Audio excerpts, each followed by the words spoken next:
guys have been here for a while, so what have you learned? Medic. What about the medic? That it helps. Are we on TV? Well, and all kinds of different, right? Not just if they're wounded, but also if they're sick. Are we? Well, it'll be on YouTube anyway. Yeah. Oh, hi. Is that you have the first time on YouTube?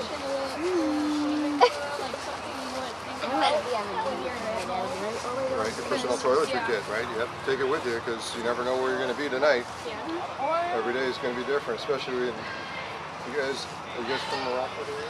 Byron. Byron? Machine gun fire. So this isn't an actual weapon. Whereas some of the stuff that you'll see here today are actual firearm weapons. Yeah. This is, I want to get that's why we're letting you handle this. So if you go up to other reenactors, always ask before you touch any of the things you see, because they might not be like these where people can handle these safely.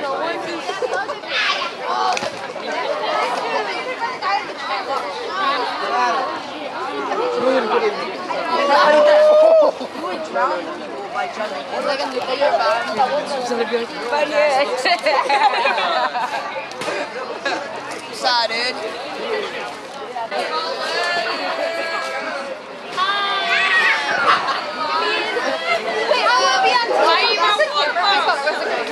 Guys would drop the mortar rounds down the tube and they come flying out and come dropping on your head. Feel how heavy this puppy is. This is a real mortar round.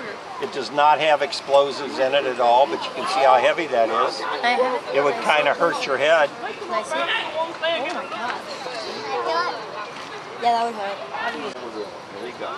They would hurt your head. I tap myself on the head and See what happens? What happens when this part hits the bottom, it makes it explode. This is a fuse, and inside this tube there's explosives.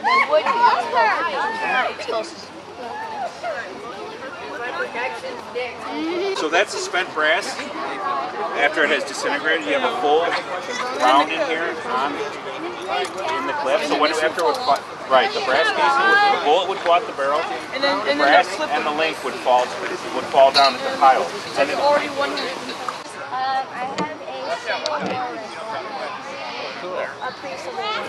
have a it's heavy. You guys have any questions, just speak up, or you want to see something, don't be bashful. Now this one you drop down this much larger tube, and this drops out. Now let me hold it. So this is the real one? That is an 8-centimeter mortar. And you guys, you know how you have mops at home to clean your thing? How do you think these guys clean their mortar tube? They put it down and like... They take the cover off the tube and then they have to run the brush down in there to clean the mortar out. So it would fire. This was the German under occupation. Yeah. Which one? These? Well, this is a 50 BMG. That's the case with the projectile. This is a 30 M1, it's a 30-06. That's the projectile. That's these right here. This is a 30 carbine projectile. These here goes into this pump rifle. This is a 45 ACP, which is right here. Is that real? Yes. Go guys, hurry! Here, hey, dig up the loaded up. Dig up the stuff. Already broken up. I will be carrying around here loaded up. There you go. Yeah, good kid. We're on YouTube. Hi, my name is Chip Berger. I portray a technician, 5th grade, T5, sometimes called a tech corporal, reenacting someone in the 325th Glider Infantry Regiment in the 82nd Airborne. Again, glider infantry warfare was only used during World War II. What you have on the ground here is, with a few variations here, what they call the field inspection display, which is what the GIs would put out. They have their gear inspected to make sure they were maintaining it, or if stuff needed to be replaced because it was worn out, they would look at it. So if you look in the Army Field Manual, the basic Army Soldier Field Manual, they'll have a picture of everything laid out in a very, very similar pattern to all of this, starting with your shelter half, blankets, everything for your sleeping across the top. So what's across the top there underneath would make half of what you see over here. Your raincoat, cartridge belt, canteen, toiletries to keep yourself clean and neat and better feeling out in the field, helmet, gas mask for someone hitting the beach hit at Omaha or Utah. Military police. How are you? Very good, Private. How are you? We're military police. You behave yourself, Have the ID on you? You have ID on you? Anybody have their 48-hour pass? What's the pass? He's suspicious.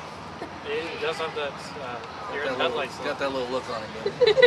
Uh-oh. Where's your handcuff? Man, they don't joke around, man.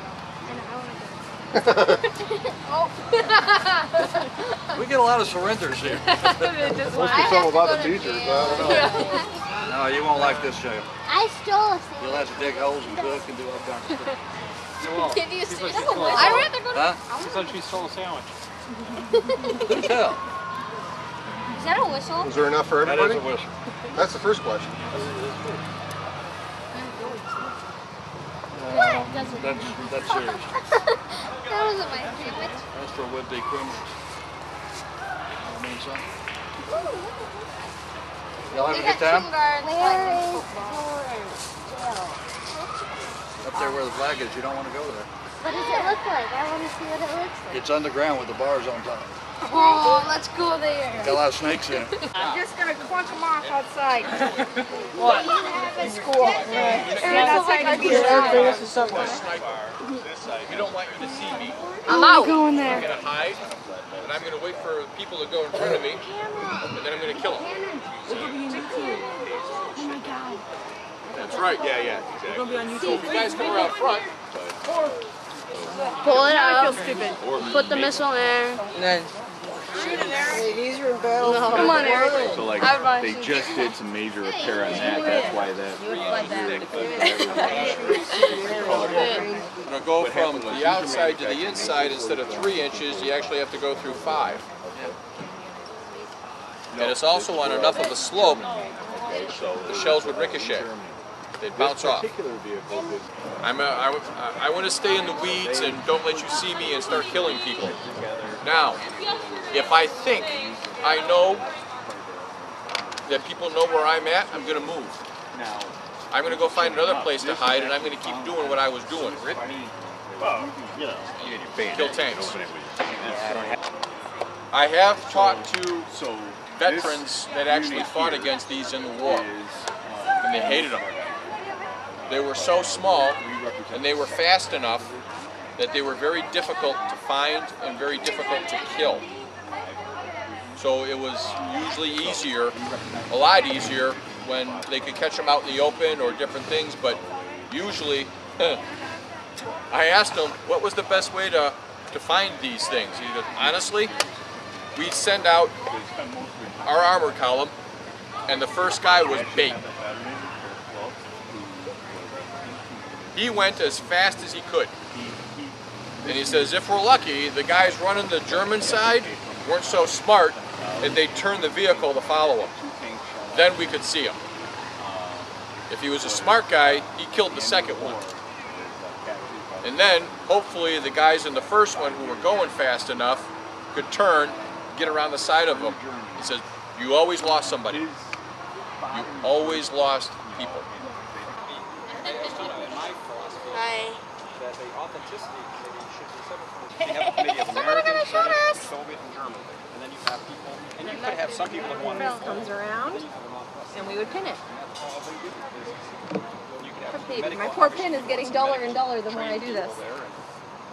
Things like that. Game undone. I didn't want to get How about if they're like question? Here's what I was going to say. Shots or something like that. You know, it's really funny that you should ask that. Yeah, we've got two. So, Oh, it's so hard. Oh, what's that? where'd my morphine go?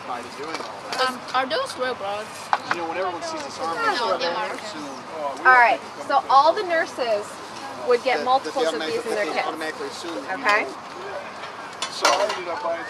What is this? Shot? Noodle. A syringe. And it would come in parts, and in between you would have to sanitize. Do you know what the word sanitize means? Sanitize. So you make it clean again. Get rid of all the germs. Right onto the end there. Ouch. You take whatever medicine you need. Let's say this is morphine for pain. Needs water. They wouldn't give me real morphine. And my morphine is running low. We don't have any of that crazy Had many stuff. wounded. I've given a lot of We have shots a lot today. of gentlemen Like I said. agreement. We don't need any. And then you take it, and you always make sure that there's no air. I want to try. No. I want to try. No air in your needle. You don't get to try. Because you don't want air in your I'm bloodstream. a 6 Shannon on that. Not good. And you take whatever medicine you need. You gently anchor the skin. Slide it. Sorry. Sorry. Where? That's a good thing. We're not used to having it. That's right. Up here in your bigger muscles. We're going to practice I can tell you to bend over. Yeah, you're the first one. Would you like me to try an amputation on your arm? Yeah? I said no. I said Oh no. Do you? But then you go I have a bad You got that What? Bad what?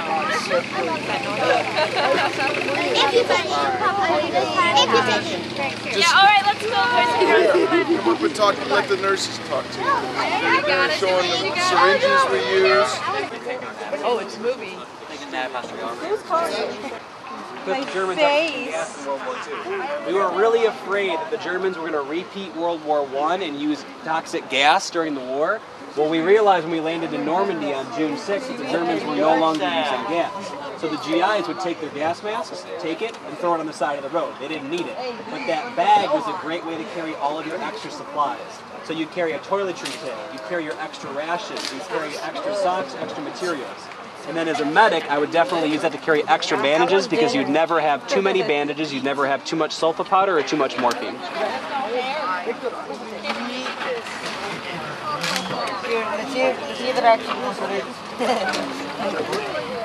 So those helmets are solid steel with a canvas liner, but notice that the helmets are not bulletproof. Helmets are only supposed to protect you from shrapnel. So if a hand grenade or a mortar goes off, it should protect you from the flying bits and pieces, but if a bullet was to enter that helmet, it would go straight through. Yeah, to give it a little dynamic. Yeah. What do you think about the Sherman? It's pretty awesome. Really big. It's very intimidating. I would not want to be in that thing's way when moving.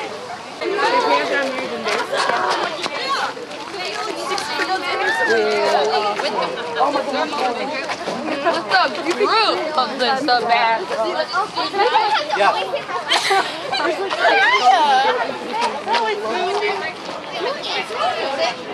Hey, go ahead.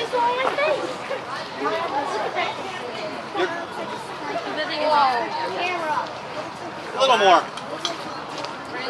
Right there, that's good.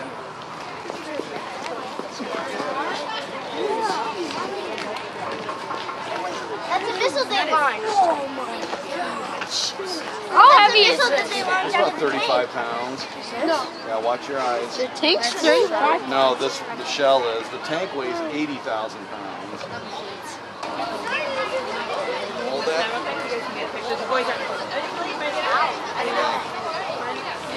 Try doing it like 70 times, ramming it in the breech block and firing off. Hold that.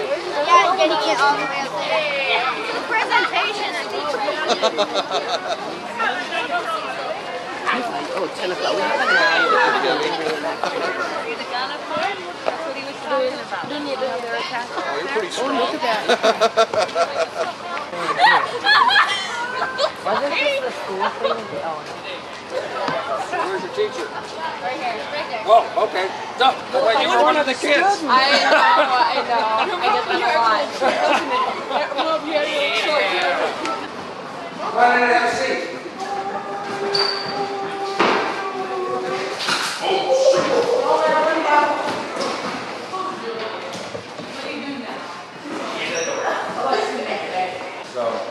Okay, welcome. You having a nice day so far? Yeah. So, you know where you're at? Midway Church. Okay. We have any Catholics here? In the group? No? You're all Protestants? Yeah, I used to be a Catholic. Huh? I used to be a Catholic. Used to be, okay. So, you recognize this then, right? That's the cross. Yeah. So, you all want to be Catholic? Poof. You're Catholic. Right. This here's the crucifix that the Catholic Church uses, and that's the cross that the Protestants use. And they have it all in one Mass kit. And they do it that way because that way they don't have to do duplicate cases, because the Catholics and the Protestants technically are all what? Christian. So we basically use the same thing. We just have different interpretations of how it goes. Okay? So right now, the cross, this Mass kit is set up for a Catholic Mass.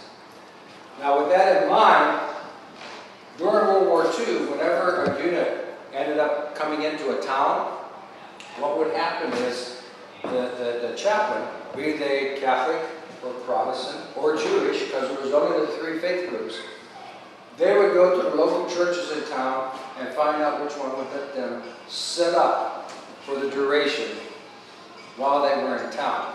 And they would do that so that everyone in the unit knew exactly where the chaplain was at if they needed them. They didn't have to go running around finding him. All they needed to do was say, go to the church. And that's where the chaplain would be. So there was always a place where the troopers could go if they felt they meet the need for spiritual guidance and comfort. And a lot of times during World War II, the troopers needed that.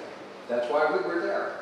We were non-combatants, just like corpsmen, and we were there to provide a service to the troopers. And that was it. Okay?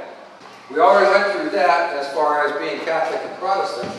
For the people that might have missed it, right now, if you're Catholic, you know exactly what this is. But if you're not Catholic, then I can just go like that, and then you're Protestant. So depending on which faith you want. This is a Christian Mass kit that is issued to the chaplains in the military. Each chaplain is issued a kit like this, and they get another kit that goes with it that have these books in it. Now these prayer books, they get 150 of these prayer books. Every chaplain got 150 of these. And they come with a Catholic service, a Protestant service, and a Jewish service, all within this little book. So that no matter what chaplain you go to, depending on your faith group, you could still have an opportunity to worship in your faith group. That chaplain may not be able to provide the service for you, but the chaplain can provide a place for you to have a prayer service within your own faith group.